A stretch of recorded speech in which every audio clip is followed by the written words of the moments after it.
So చాలామంది youth ఇప్పుడు ఈ మొబైల్‌కి అడిక్ట్ అయిపోయి సోషల్ మీడియా నుంచి డిస్ట్రాక్ట్ అవ్వలేక కూడా ఇబ్బందులు పడుతుండారు. మరి వాళ్ళకి మీరు ఏం టిప్స్ ఇస్తారు? చాలా మంది మొబైల్ సోషల్ మీడియాకు దూరంగా ఉంటేనే చాలా మంచిది. చాలా మంది ఏమంటున్నారంటే, సార్ మొబైల్ మేము వేరే యూజ్ చేయట్లేదు, సబ్జెక్ట్ యూజ్ చేస్తున్నామని చాలా మంది ఉంటున్నారు.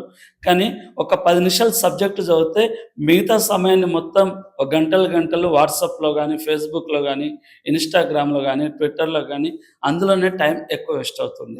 సో మీకు ఖచ్చితంగా మీడియా పైనే అంటే నెట్ పైనే సబ్జెక్ట్ పెంచుకోవాలనుకుంటే గూగుల్‌కెళ్ళి ల్యాప్‌టాప్‌లో గానీ, ఇంకా వేరే విధంగా చూడొచ్చు గానీ, మొబైల్‌లో చూడడం ద్వారా ఏమవుతుందంటే సమయం ఎక్కువగా వృధా అవుతుంది.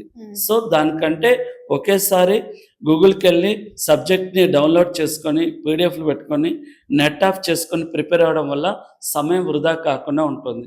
ఎందుకంటే ఒకసారి చాట్‌లలో గానీ, వాట్సాప్‌లో గానీ ఉంటే టైం ఏర్పడదు. అస్సలు సో, తెలీదు. టైం ఏర్పడదు గనక ఎన్ చాలా వరకు ఈరోజు చూసినట్లయితే యువకులు అంటే దాన్ని అడిక్ట్ నుంచి బయటకు రాలేకపోతున్నామని వాట్సాప్‌లు గానీ, ఫేస్‌బుక్‌లు గానీ డిలీట్ చేస్తున్నారు కంప్లీట్‌గా.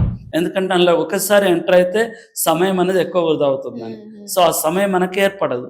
సో, దాదాపుగా దూరంగా ఉంటేనే ఉత్తమం. ఓకే.